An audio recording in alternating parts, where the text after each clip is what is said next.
Hello class 9 students. आज हम लोग बच्चों आपका फर्स्ट चैप्टर इम्प्रूवमेंट्स इन फूड रिसोर्सेज का नेक्स्ट टॉपिक पढ़ रहे हैं, दैट इज इरिगेशन। क्या पढ़ेंगे आज हम? इरिगेशन। इससे पिछले वाले लेक्चर में, इससे लास्ट लेक्चर में हमने पढ़ा था मैन्योर्स के बारे में, फर्टिलाइजर्स के बारे में और उनके कितने टाइप्स होते हैं, हम मैन्योर्स को कैसे प्रिपेयर करते हैं, फर्टिलाइजर्स को कैसे प्रिपेयर करते हैं, कैसे उनको बनाते हैं, उसके कितने अलग अलग टाइप्स होते हैं, कितने प्रकार के मैन्योर्स, कितने टाइप के फर्टिलाइजर्स को हम फॉर्म कर सकते हैं, प्रोडक्शन कर सकते हैं उनके बारे में हमने पढ़ा था। आज हम लोग नेक्स्ट टॉपिक पढ़ रहे हैं इसका, दैट इज इरिगेशन। इरिगेशन का मतलब क्या होता है? इरिगेशन का मतलब होता है जुताई करना। किसी भी क्रॉप में, किसी भी फील्ड में, किसी भी फसल की क्या करना? जुताई करना। उसको हम क्या बोलते हैं? इरिगेशन। अब हम लोग बात करेंगे कि जुताई करना क्या होता है, उसका मेन पर्पस क्या होता है और उसका मीनिंग क्या होता है। तो अब आप लोगों को पता है मेनली जो प्लांट है वो वाटर है या फिर अदर टाइप के जो न्यूट्रिएंट्स है वो कहाँ से प्राप्त करता है? सोयल से। कहाँ से प्राप्त करता है? सोयल से, मिट्टी से। अब सोयल में भी कहीं ना कहीं से तो वो वाटर, वो न्यूट्रिएंट्स उन्हें प्रोवाइड किए जाते हैं। तो न्यूट्रिएंट्स के बारे में तो हमने पढ़ चुका कि न्यूट्रिएंट्स मेनली कौन प्रोवाइड कराते हैं? मैन्योर्स और फर्टिलाइजर्स। अलग अलग टाइप के फर्टिलाइजर्स होते हैं, अलग अलग टाइप के मैन्योर्स होते हैं जो अलग अलग टाइप के माइक्रो न्यूट्रिएंट्स या फिर मैक्रो न्यूट्रिएंट्स प्रोवाइड कराते हैं। अब हमने पढ़ा था मैक्रो न्यूट्रिएंट्स हाई क्वांटिटी में जरूरी होते हैं प्लांट की ग्रोथ के लिए, डेवलपमेंट के लिए ज़्यादा क्वांटिटी में। और माइक्रो का मतलब है स्मॉल। तो माइक्रो जो न्यूट्रिएंट्स होते हैं वो स्मॉल क्वांटिटी में क्या होते हैं? उनकी रिक्वायरमेंट होती है किसी भी प्लांट की ग्रोथ, उसकी डेवलपमेंट के लिए, फर्दर डेवलपमेंट के लिए। ठीक है, इतना हमने पढ़ा था। तो फर्टिलाइजर्स के थ्रू हम मैक्रो न्यूट्रिएंट्स को प्रोवाइड करा रहे थे प्लांट को, ना कि माइक्रो न्यूट्रिएंट्स को। जो चीज़ हमें कम प्रोवाइड करानी है, स्मॉल क्वांटिटी में प्रोवाइड करानी है, तो उसके लिए हमें इतने जतन करने की जरूरत नहीं है कि मैन्योर्स, फर्टिलाइजर्स, वो मेनली सोइल में भी प्रेजेंट होते हैं माइक्रो न्यूट्रिएंट्स, जहाँ से प्लांट उनको ले सकता है। उसके अलावा जो एक्स्ट्रा न्यूट्रिएंट्स है, जो मैक्रो न्यूट्रिएंट्स है, वो हमें प्रोवाइड कराने पड़ते हैं एज मैन्योर्स या फिर फर्टिलाइजर्स के रूप में। तो वो हमने लास्ट टॉपिक में, लास्ट चैप्टर में ये पढ़ चुका, लास्ट वीडियो लेक्चर में हमने ये पढ़ा था। तो अब क्रॉप है या फिर कोई भी प्लांट है, वो मेनली वाटर कहाँ से प्राप्त करता है? सोयल से। अब सोयल में भी वो वाटर कहाँ से आता है? या तो वो वाटर जो हम उसको प्रोवाइड करें, या फिर वो वाटर जो रेन के थ्रू सोयल में इकट्ठा हो जाए, सोयल में एक्यूमुलेट रहे और फिर वो प्लांट्स को मिलता रहे। लेकिन ऐसा भी जरूरी नहीं है कि अब रेन है वो हर वक्त आए या फिर हर सीजन में रहे। अब रेन का भी, बारिश का भी एक सीजन होता है ना, मॉनसून जिसे हम कहते हैं, तभी आती है। उसके अलावा थोड़ी बहुत आ गई तो आगे, वरना इतनी नहीं आती। अब सोयल कितने टाइम तक उस वाटर को रिटेन कर सकेगी, कितने टाइम तक उस वाटर को अपने अंदर कैरी करके रखेगी, ये भी वो नहीं है। जरूरी नहीं है कि वो ज़्यादा टाइम तक कैरी करे। हर सोयल की अपनी अपनी एक कैपेसिटी होती है। कोई सोयल ज़्यादा टाइम तक वाटर को कैरी करके रखती है, कोई कम के लिए। जैसे कि आप देखो बालू मिट्टी, जो बालू मिट्टी होती है मेनली, वो कितने टाइम के लिए ज़्यादा से ज़्यादा कैरी करके रख सकती है? बहुत कम टाइम के लिए। लेकिन जो चिकनी मिट्टी होती है, जो क्ले सोयल होती है, जिसमें मेनली कपास की खेती की जाती है, उस सोयल में वाटर काफ़ी टाइम तक क्या रहता है? रिटेन रहता है। तो सोयल की भी अपनी अपनी कैपेसिटी होती है वाटर को रिटेन करने की, अपने अंदर वाटर को रखने की। अब उसके बाद जरूरी नहीं है कि जैसे मैंने आपको बताया कि रेन है वो हर टाइम, हमेशा, हर सीजन में अवेलेबल हो। लेकिन हम क्रॉप्स तो हर सीजन में उगाते हैं, तो उसके लिए हमें वाटर चाहिए। तो वो वाटर हम कहाँ से प्रोवाइड करते हैं? अपने थ्रू, अपने मतलब मेंस के द्वारा, या फिर एक्स्ट्रा वाटर है वो हम किसके थ्रू प्लांट्स को प्रोवाइड करते हैं? इरिगेशन के थ्रू। जो एक्स्ट्रा वाटर हम लोग प्रोवाइड करेंगे उस प्लांट की ग्रोथ के लिए, डेवलपमेंट के लिए और उसके अदर फंक्शंस के लिए, तो वो हम किसके थ्रू करेंगे? इरिगेशन के थ्रू, जिसे हम क्या बोलते हैं? जुताई करना। अब हम बात करते हैं व्हाट इज इरिगेशन। तो इरिगेशन क्या होता है? The process of supplying water to crop plants by means of canals, या तो कैनाल्स बना के, वेल्स बना के, रिजर्वोयर्स बना के, ट्यूबवेल्स बना के, इज नोन एज इरिगेशन। अब हम लोग क्या कर रहे हैं, वाटर की सप्लाई कर रहे हैं किसी भी क्रॉप प्लांट्स को, जो भी आपने फसल उगाई है खेत में, उसमें किसके द्वारा, या तो कैनाल्स के द्वारा, या फिर वेल्स के द्वारा, वेल्स बना के, या फिर रिजर्वर्स के द्वारा, या फिर ट्यूबवेल्स के द्वारा। रिजर्वर्स में जैसे टैंक्स वगैरह के द्वारा, या फिर ट्यूबवेल्स के द्वारा।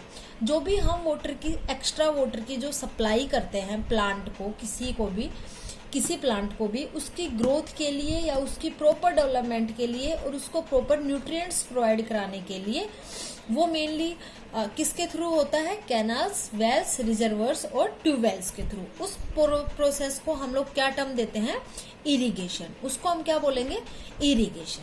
अब हम बात करते हैं नेक्स्ट पॉइंट की। In our country there are 12 major river basins and 8 composite river basins. अपने इंडिया में, मतलब अपने कंट्री में 12 तो क्या है, मेजर रिवर बेसिन्स है, मतलब रिवर बेसिन्स है मेनली 12, और 8 क्या है, कंपोजिट रिवर बेसिन्स है। ठीक है। अब हम बात करते हैं नेक्स्ट पॉइंट की। Only 55% of our cropped area is irrigated, remaining about 45% of cropped area is unirrigated and is dependent on rain for the cultivation of crops. इसने बताया है कि अपनी जमीन का, अपनी भूमि का, मेनली अर्थ का 55% जो क्रॉप्ड एरिया है, जहाँ पे फसल उगी हुई है, फसल उगी हुई जो एरिया है अपनी धरती पे, अपनी अर्थ पे, उसका 55% क्रॉप्ड एरिया ही ऐसा है जिसको हम इरिगेशन करते हैं। मतलब इरिगेशन के थ्रू, ये जो मैंने कैनाल्स, वेल्स और रिजर्वर्स, ट्यूबवेल्स ये बताए हैं, इनके थ्रू हम वाटर को क्या करते हैं, सप्लाई करते हैं। जो क्रॉप्स है उनका इरिगेशन करते हैं, उनकी जुताई करते हैं। अब जो रिमेनिंग जो पार्ट है, 45% जो क्रॉप्ड एरिया बच गया, वो क्या रहता है, अनइरिगेटेड। मतलब उसकी जुताई हम लोग नहीं करते, उसमें मेनली हम वाटर प्रोवाइड नहीं करते। और वो जो 45% जो क्रॉप्ड एरिया है, वो मेनली किस पे डिपेंड रहता है, अपने न्यूट्रिशन के लिए या अपनी डेवलपमेंट के लिए, रेन के ऊपर। किसके ऊपर डिपेंड रहता है, वो रेन के ऊपर डिपेंड रहता है। Dependent on rain for the cultivation of crops. Crops के कल्टीवेशन के लिए, उनकी ग्रोथ के लिए, उनकी डेवलपमेंट के लिए जो 45% एरिया है क्रॉप्ड एरिया, क्रॉप्ड प्लांट्स का, वो किस पे डिपेंड रहता है, रेन के ऊपर। ठीक है।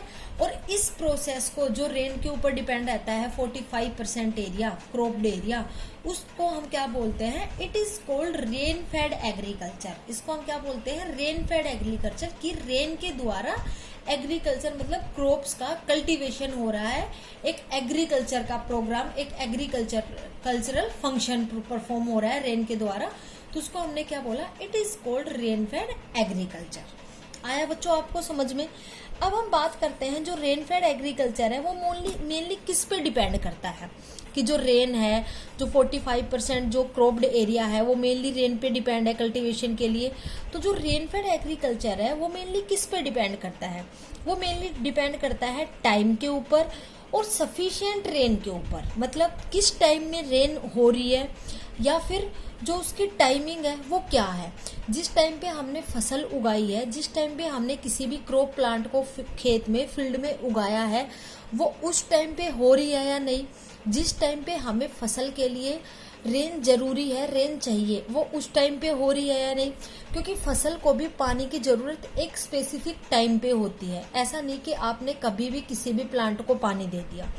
एक प्लांट तभी प्रॉपर तरीके से ग्रो कर पाता है, डेवलप हो पाता है, तब आप उसको एक प्रॉपर टाइम पे और एक सफिशिएंट अमाउंट में, एक प्रॉपर अमाउंट में वो न्यूट्रिएंट या वो वाटर प्रोवाइड करते हैं।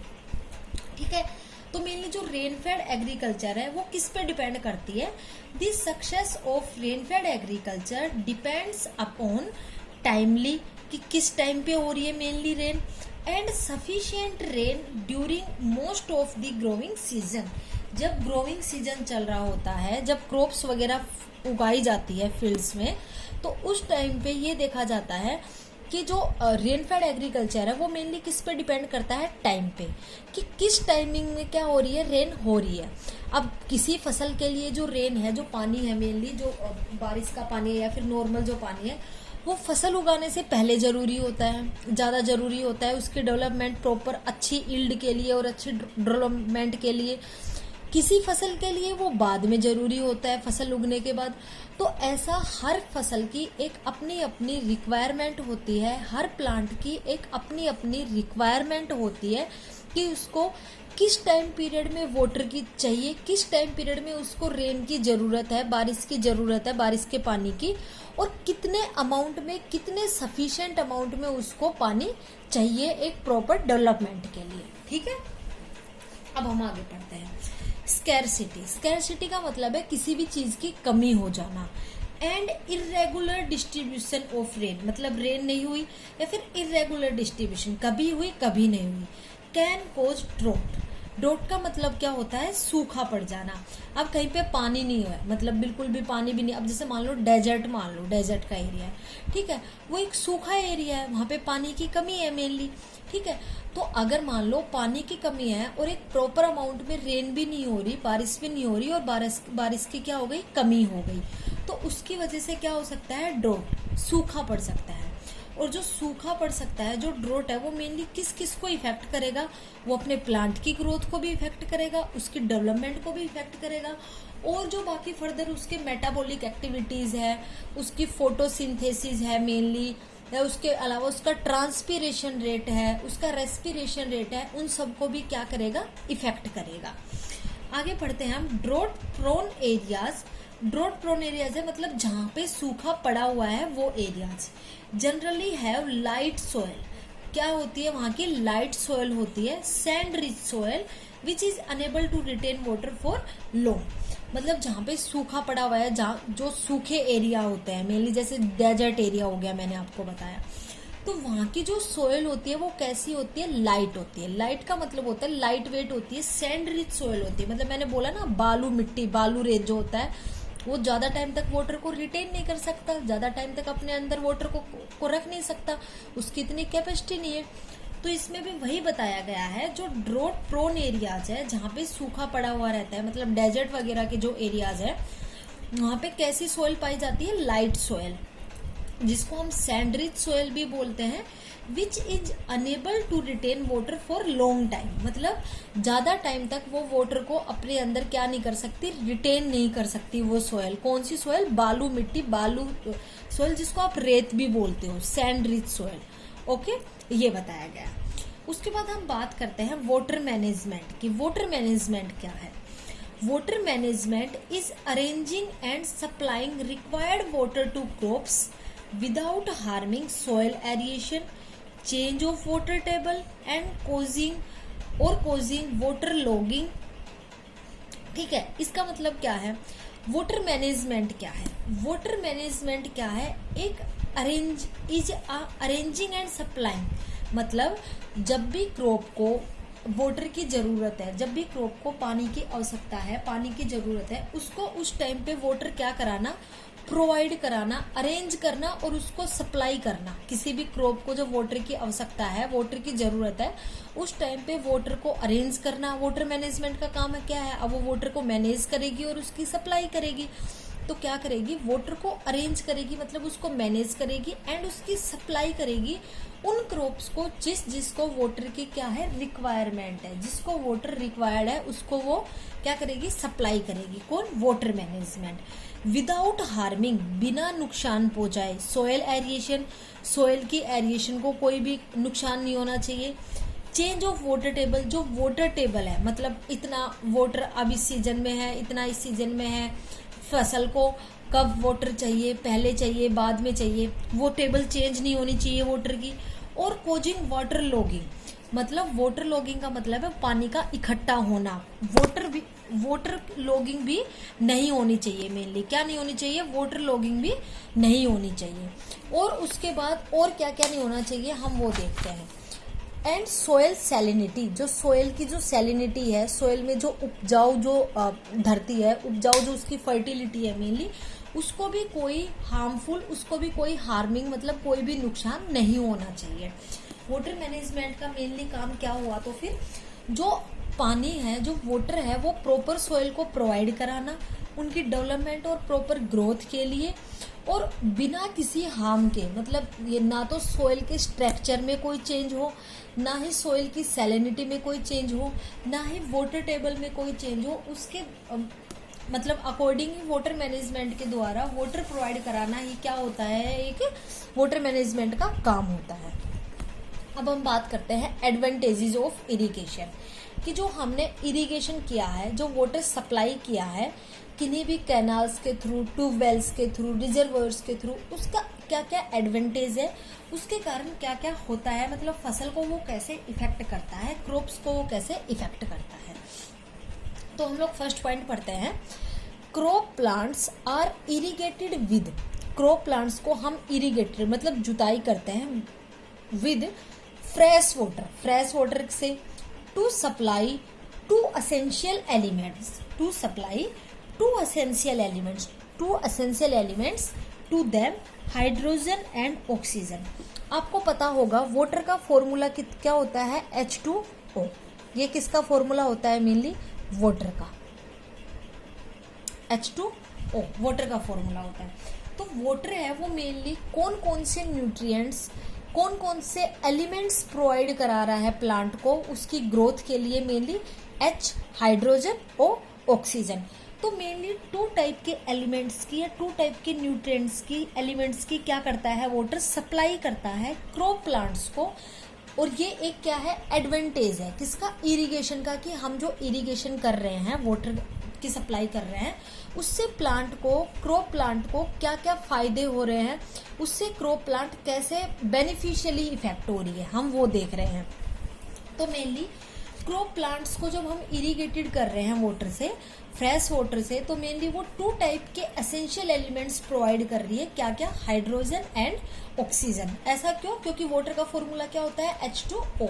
तो वाटर में जब H2O है, H2O मतलब वाटर है, तो वो क्या प्रोवाइड कर रही है, हाइड्रोजन एंड ऑक्सीजन।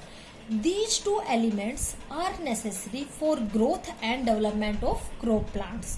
ये जो दो एलिमेंट्स हैं, हाइड्रोजन एंड ऑक्सीजन, ये क्या है, बहुत ही नेसेसरी है किसी भी क्रॉप प्लांट की ग्रोथ के लिए एंड डेवलपमेंट के लिए। ओके बच्चों, प्यारे बच्चों, समझ में आ रहा है आपको जो मैं पढ़ा रही हूँ, ठीक है। नेक्स्ट पॉइंट हम लोग बात करते हैं, irrigation of crop fields is necessary to provide sufficient moisture for the germination of seeds as seeds do not germinate in dry soils। मतलब और बाकी हम इरिगेशन जो कर रहे हैं, जो पानी की जो सप्लाई कर रहे हैं मेनली, वो और हमें क्यों जरूरी है किसी भी क्रॉप प्लांट के लिए। अब कहीं पे मान लो सूखा पड़ा हुआ है, कहीं पे क्या नहीं है, पानी नहीं है, पानी की कमी है। अब कोई सीड है, कोई बीज है, आपने उसको डाल दिया मेनली धरती में, ठीक है, आपने सोइल में उसको डाल दिया, अब वो ग्रो नहीं कर रहा, मतलब वो जर्मिनेट नहीं कर रहा, वो उग नहीं रहा। क्यों नहीं उगेगा, अगर उसको प्रॉपर जो रिक्वायरमेंट्स चाहिए, उसको जो प्रॉपर जो न्यूट्रिएंट्स चाहिए अपनी ग्रोथ के लिए, अपनी डेवलपमेंट के लिए, या सीड को जर्मिनेट होने के लिए, अगर वो उसको प्रोवाइड नहीं की गई, अगर वो प्रॉपर रिक्वायरमेंट्स उसको नहीं मिली, चाहे वो सोइल के थ्रू हो वो रिक्वायरमेंट, चाहे वो वाटर के थ्रू हो, अगर उसको वो रिक्वायरमेंट्स नहीं प्रोवाइड की गई, तो वाटर क्या होगा, प्लांट क्या होगा, उससे इफेक्ट होगा और प्लांट प्रॉपरली ग्रो नहीं कर पाएगा। तो इसने बताया है irrigation of crop fields is necessary है, क्यों इरिगेशन करना क्रॉप फील्ड्स की, to provide sufficient moisture for the germination of seeds, ताकि सफिशिएंट मॉइस्चर मतलब नमी आ सके प्लांट्स में, फील्ड में, सोइल में, जिसके कारण जो आपने सोइल में जो सीड्स डाले थे जर्मिनेट के लिए, जर्मिनेशन के लिए, वो सीड्स क्या हो सके, उस मॉइस्चर के थ्रू, उस नमी के थ्रू क्या हो सके, जर्मिनेट हो सके। वरना अगर ड्राई सोइल हुई, मान लो सूखी मिट्टी है, तो वहां पे सीड्स प्रॉपरली जर्मिनेट नहीं करेंगे। तो अगर वो जर्मिनेट ही नहीं करेंगे तो प्लांट भी प्रॉपरली ग्रो नहीं कर पाएगा, ना ही प्रॉपर डेवलपमेंट हो पाएगी उसकी। तो इरिगेशन क्या है, जरूरी है प्लांट की या सीड्स की जर्मिनेशन के लिए और प्लांट की ग्रोथ के लिए। आया बच्चों समझ में। अब हम नेक्स्ट बात देखते हैं, irrigation of crop plant is essential. Irrigation करना, जुताई करना, वाटर की सप्लाई करना क्रॉप प्लांट्स को, वो एसेंशियल है। क्यों, for growth and elongation of roots. अब उनकी ग्रोथ के लिए, और इलोंगेशन ऑफ रूट्स मतलब रूट्स का बढ़ना, ज़्यादा डीपली अंदर और गहराई में रूट्स को इलोंगेट हो जाना, उसके लिए भी क्या है, वाटर जरूरी है, उसकी वाटर की सप्लाई प्लांट को जरूरी है, इरिगेशन जरूरी है। अब हम बात करते हैं नेक्स्ट पॉइंट की। It is necessary, it is क्या मतलब इरिगेशन क्यों नेसेसरी है। Irrigation is necessary to increase the number of aerial branches. अब जितने अच्छे से आप पानी दोगे उतने ही अच्छे से प्लांट ग्रो करेगा, डेवलपमेंट होगी, उसमें से न्यू ब्रांचेस अराइज होगी। तो एरियल ब्रांचेस क्या होता है, एरियल का मतलब होता है वो पोर्शन प्लांट का जो हवा में, मतलब जो ऊपर की साइड है, जो अबाउ द ग्राउंड है, ग्राउंड के ऊपर के जो पार्ट्स है वो किस में आते हैं, एरियल पार्ट्स में आते हैं। तो इरिगेशन क्यों जरूरी है, अब सीड ने जर्मिनेट कर दिया, किसी भी सोइल में से जर्मिनेट हुआ, तो अब ऊपर की साइड उगता हुआ बाहर की साइड ही तो आएगा, एरियल पोर्शन में ही तो, एरियल जो एरिया है, पार्ट है बाहर की साइड, वहीं पे तो उसकी ब्रांचेज होंगी ना, वहीं पे तो उसकी ब्रांचेज डेवलपमेंट होंगी उनकी, और उनकी ग्रोथ होगी। तो इरिगेशन क्यों नेसेसरी है, increase the number of aerial branches, ताकि जो एरियल ब्रांचेस है, एरियल जो पार्ट है, जो हवा में जो पार्ट रहता है, अबाउट द ग्राउंड जो पार्ट है किसी भी प्लांट का, वो अच्छे से क्या कर सके, ग्रो कर सके, उनके नंबर इंक्रीज हो सके, इसलिए इरिगेशन क्या है, जरूरी है। अब हम बात करते हैं नेक्स्ट पॉइंट की। It is essential for absorption of nutrient elements by the crop plant from the soil.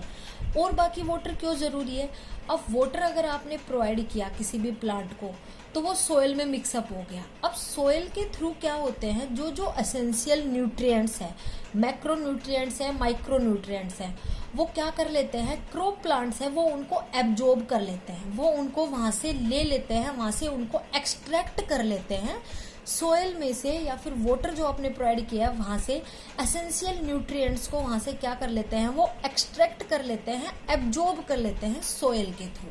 आया आपको समझ में, ठीक है। तो ये हमने क्या पढ़े बच्चों, उसके एडवांटेजेस क्या क्या है इरिगेशन के। अब हम बात करेंगे फैक्टर्स कंट्रोलिंग इरिगेशन, कौन कौन से फैक्टर्स हैं जो कंट्रोल करेंगे किसको, इरिगेशन को, ठीक है।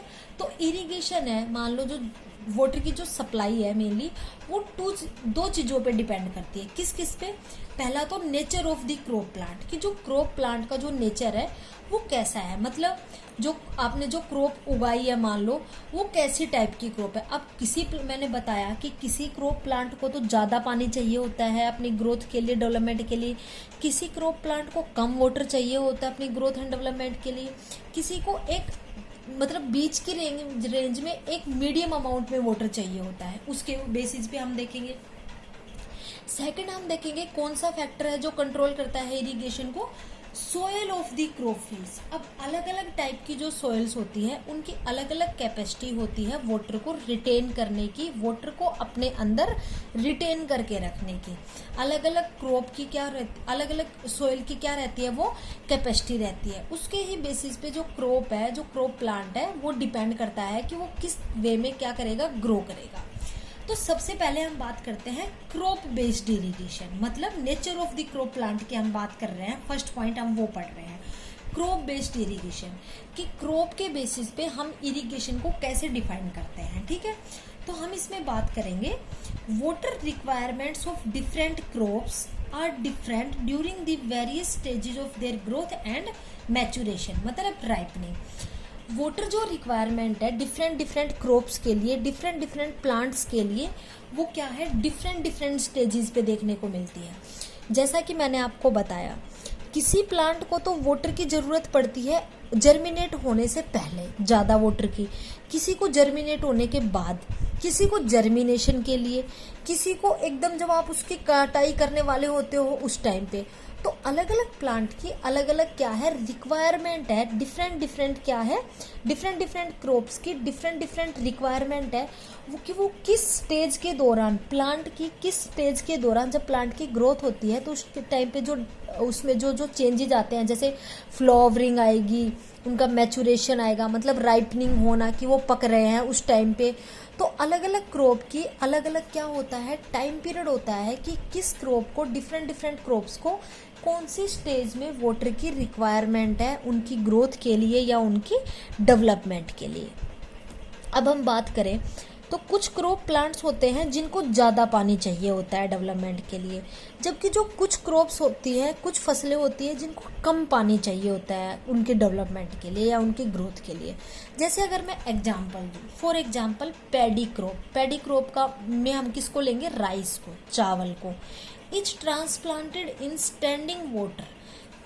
जो पैडी क्रॉप है, जो राइस है मेनली, वो कब प्रॉपरली ग्रो करता है, कब अच्छे से ग्रो डेवलपमेंट करता है, जब उसमें जो पानी है स्टैंडिंग वाटर, मतलब पानी हमेशा उस खेत में, उस फील्ड में हमेशा भरा रहेगा। जब उस फील्ड में प्रॉपरली पानी भरा रहेगा, फसलें हैं, मतलब जैसे मान लो कोई भी मान लो ये पेड़ है, मान लो सपोज करो ना, ये मान लो उसकी धरती है, तो जब तक पानी में ये पौधा क्या रहेगा, उगा हुआ रहेगा, जब तक पानी इतना रहेगा तब तक वो क्या करेगा, प्रॉपरली ग्रो करेगा, प्रॉपरली डेवलप करेगा। तभी लिखा गया है पैडी क्रॉप मतलब राइस इज ट्रांसप्लांटेड, खड़ा रहता है, ट्रांसप्लांट रहता है इन स्टैंडिंग वाटर, खड़े हुए पानी में, मतलब खड़ा हुआ है, भरा हुआ है वो पानी। And requires continuous water supply, और उसको कंटिन्यूस क्या चाहिए होती है, वाटर की सप्लाई चाहिए होती है अपनी ग्रोथ के लिए एंड डेवलपमेंट के लिए। तो इस बेसिस पे हम बोल सकते हैं अलग अलग प्लांट की अलग अलग क्या होती है, रिक्वायरमेंट होती है कि किसी कोई फसल है वो तो कम पानी में भी ग्रो कर जाती है, कोई फसल है उसको ज़्यादा पानी चाहिए होता है अपनी ग्रोथ के लिए। तो ये क्या है, कुछ हमने देखे कि अलग अलग क्रॉप्स के अलग अलग क्या है, रिक्वायरमेंट है वाटर के बेसिस पे, कि किसी को तो कम वाटर चाहिए होता है अपनी ग्रोथ के लिए, किसी को ज़्यादा वाटर चाहिए होता है अपनी ग्रोथ के लिए। ठीक है, अब अगर हम बात करें अदर क्रॉप्स की, अगर हम बात करें जैसे कि वेयर एज अदर क्रॉप्स, जैसे हम अदर क्रॉप्स की बात करें सच एज व्हीट, गेहूँ, ग्राम, चना एंड कॉटन, कपास, रिक्वायर्स लेस वाटर, इनको अपनी ग्रोथ और डेवलपमेंट के लिए कम पानी की ज़रूरत होती है, लेस वाटर की ज़रूरत होती है। ठीक है, लेकिन पैडी क्रॉप्स में हमने पढ़ा था उसको मोर वाटर की जरूरत होती है, मतलब ज़्यादा हाई अमाउंट में उसको क्या चाहिए होता है, पानी चाहिए होता है अपनी प्रॉपर ग्रोथ के लिए। अब हम नेक्स्ट पॉइंट पढ़ेंगे, for cereals such as wheat, गेहूँ, irrigation is required before ploughing. Ploughing मतलब जुताई करने से पहले क्या चाहिए होता है, मतलब इरिगेशन मतलब क्या हुआ, वाटर की सप्लाई करना, प्लगिंग क्या हुआ, उसकी जुताई करना। तो इरिगेशन कब जरूरी होता है, प्लगिंग से पहले, किसके केस में, व्हीट के केस में। At the time of flowering के टाइम पे जरूरी होता है उसको irrigation, and at the time of development of grain, जब ग्रेन की मतलब जब व्हीट की डेवलपमेंट हो रही होती है उस टाइम पे जरूरी होता है। तो अलग अलग फसल को अलग अलग टाइम पे क्या चाहिए होता है, वाटर चाहिए होता है प्रॉपर ग्रोथ के लिए और उनकी प्रॉपर डेवलपमेंट के लिए। ये हमने क्या पढ़ा, क्रॉप बेस्ड इरिगेशन। अब हम सेकंड पढ़ते हैं सोयल बेस्ड इरिगेशन। जैसा कि मैंने आपको बताया नेचर कैसा होगा सोयल का, सोयल पे इरिगेशन कैसे डिपेंड करेगा, अब हम उसके बारे में बात करते हैं। तो हम बात करेंगे फर्स्ट पॉइंट की, irrigation also depends on the nature of soil in which crop is grown. जिस सोयल में आपने क्रॉप को, आपने प्लांट को लगाया है, ग्रो कराया है, उस सोयल का नेचर कैसा है, वो बालू मिट्टी है, वो चिकनी मिट्टी है, वो ब्लैक सोयल है, वो क्ले सोयल है, उसकी सोयल का नेचर कैसा है, उसमें हम जो फसल ग्रो करा रहे हैं वो किस सोयल में अच्छे से ग्रो करेगी। जैसे अगर हम बात करें फॉर एग्जांपल कॉटन के लिए, कॉटन की ग्रोथ के लिए, उसकी प्रॉपर यील्ड के लिए कौन सी मिट्टी जरूरी होती है, मेनली ब्लैक सॉइल, काली मिट्टी जरूरी होती है।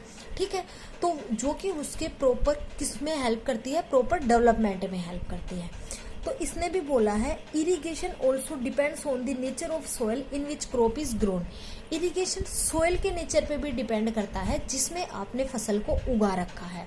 जैसे अगर बालू मिट्टी हुई मान लो, तो इरिगेशन आपको ज़्यादा करना पड़ेगा क्योंकि सोयल में ज़्यादा टाइम तक वाटर रिटेन ही नहीं रहेगा।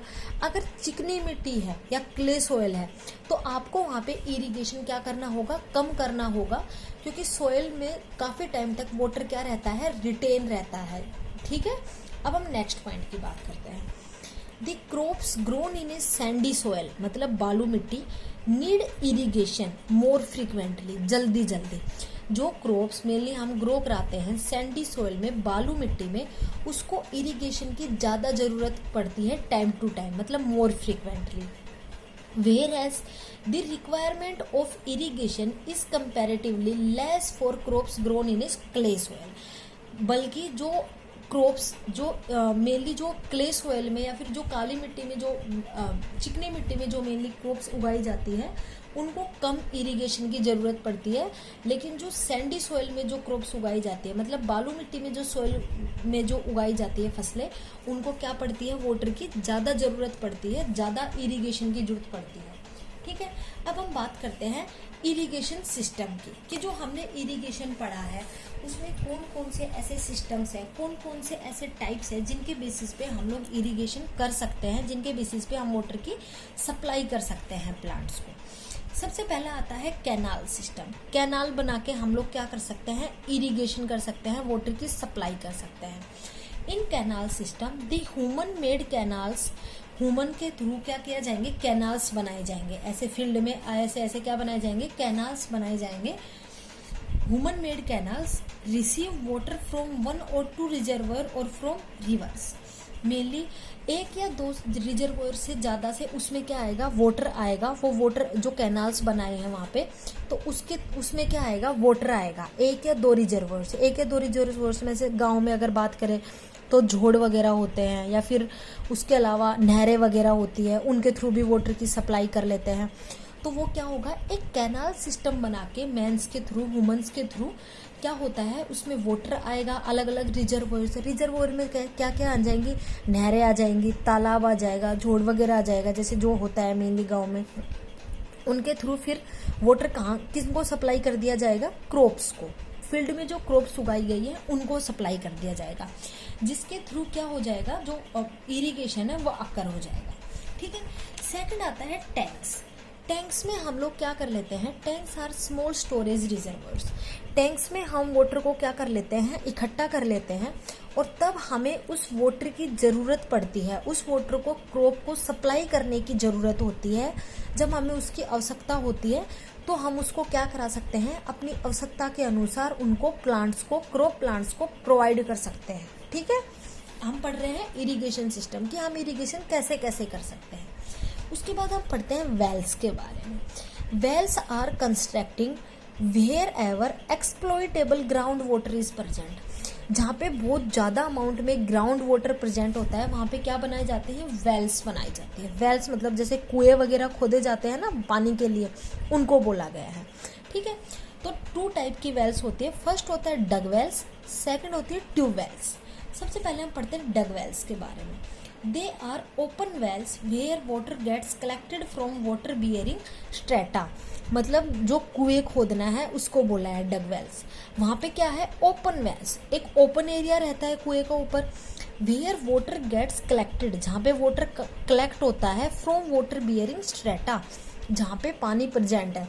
अब आपने देखा होगा कुएं वगैरह जैसे खुदवाते हैं गाँव में, तो क्या होता है कि कहीं कहीं तो पानी निकल आता है, कहीं कहीं नहीं निकलता। वो किसके बेसिस पे, किस पे डिपेंड करता है, वाटर की वहाँ पे कितनी मतलब अमाउंट प्रेजेंट है, या फिर वाटर बियरिंग स्ट्रेटा पे कि वो उस स्ट्रेटा में वाटर कितना है। ठीक है, तो ओपन वेल्स बनाए जाते हैं वेयर वाटर गेट कलेक्टेड, मतलब कुओं में क्या कर सकते हैं, पानी को कलेक्ट कर सकते हैं, किसके थ्रू, वाटर बियरिंग स्ट्रेटा। और जब हमें ज़रूरत होगी इरिगेशन की तो इन डग वेल्स के थ्रू हम लोग क्या कर सकते हैं, वाटर की सप्लाई कर सकते हैं अपने फील्ड में, अपने क्रॉप प्लांट्स को। ठीक है, सेकंड पॉइंट की हम बात करते हैं, that is tube wells. Tube wells में हम किसकी बात करते हैं, a tube well can tap water from the deeper strata. From these wells water is lifted by diesel और इलेक्ट्रिसिटी रन पंप्स।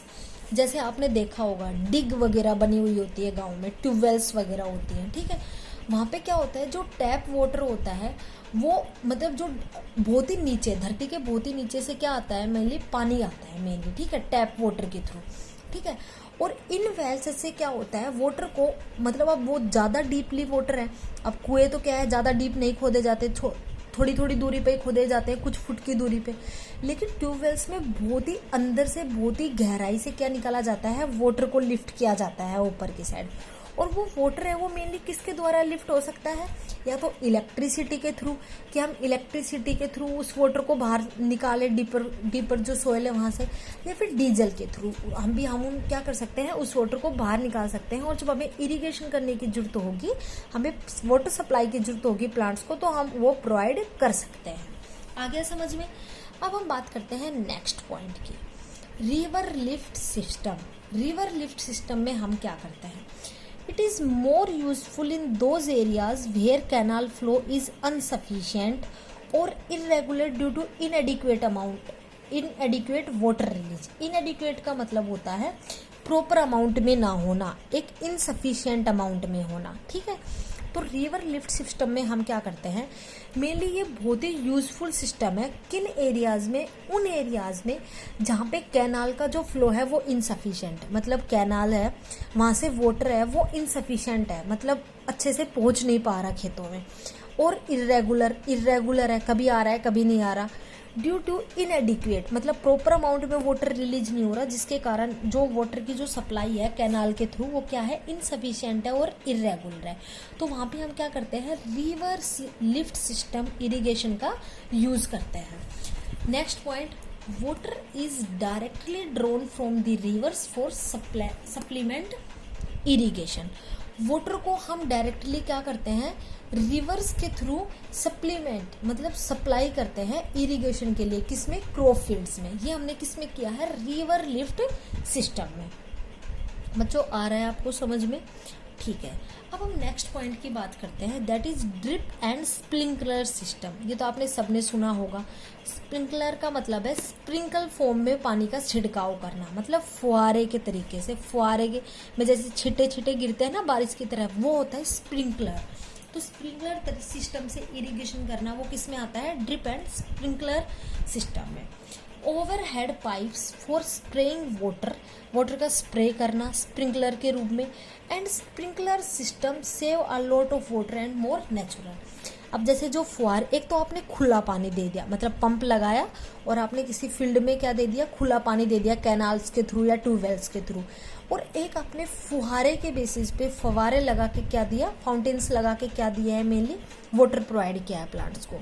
तो जो फाउंटेन्स के थ्रू आप जो वाटर प्रोवाइड करोगे उसमें वाटर क्या होता है, सेव, मतलब उसकी बचत भी होती है और अच्छे से प्लांट्स को प्रॉपर अमाउंट में क्या दिया जाता है, पानी की सप्लाई की जाती है, प्रॉपर अमाउंट में उनका इरिगेशन होता है उनकी ग्रोथ और डेवलपमेंट के लिए। और मेनली ये जो मेथड है ड्रिप एंड स्प्रिंकलर मेथड, कि मेनली कहाँ यूज़ किया जाता है, ये मेनली यूज़ किया जाता है यूएसए में, ब्रिटेन में और इंडिया के कुछ पार्ट्स, इंडिया के कुछ हिस्सों में। जैसे कि हम बात करें अपने हरियाणा की, तो हरियाणा में मेनली जो वाटर है वो स्प्रिंकलर के थ्रू ही दिया जाता है। लेकिन हरियाणा में भी कुछ कुछ जगह ऐसी है, जैसे कि बहुत सी जगह ऐसी है जहाँ पे कैनाल सिस्टम बना के ये ट्यूबवेल्स के थ्रू क्या दिया जाता है, वाटर दिया जाता है। इसलिए मैंने बात की, these methods are very common in USA, Britain, Europe and parts of India. India के कुछ पार्ट्स, कुछ स्टेट्स में क्या किया जाता है, स्प्रिंकलर सिस्टम के थ्रू वाटर प्रोवाइड किया जाता है, वाटर की सप्लाई की जाती है क्रॉप प्लांट्स को उनकी ग्रोथ के लिए एंड डेवलपमेंट के लिए। तो प्यारे बच्चों, आज हमने पढ़ा इरिगेशन के बारे में कि इरिगेशन क्या होता है, वाटर की सप्लाई करना प्लांट को उसकी ग्रोथ और डेवलपमेंट के लिए। उसके बाद हमने उसके एडवांटेजेस पढ़े। उसके बाद हमने पढ़े कौन कौन से फैक्टर्स हैं जो मेनली इरिगेशन को कंट्रोल करते हैं। उसके बाद हमने इरिगेशन के कुछ सिस्टम्स पढ़े कि कैसे कैसे हम प्लांट को इरिगेट कर सकते हैं। ठीक है स्टूडेंट्स, तो आज के लिए प्यारे बच्चों इतना ही। इससे आगे का हम आपके नेक्स्ट वीडियो लेक्चर में पढ़ेंगे। थैंक यू बच्चों।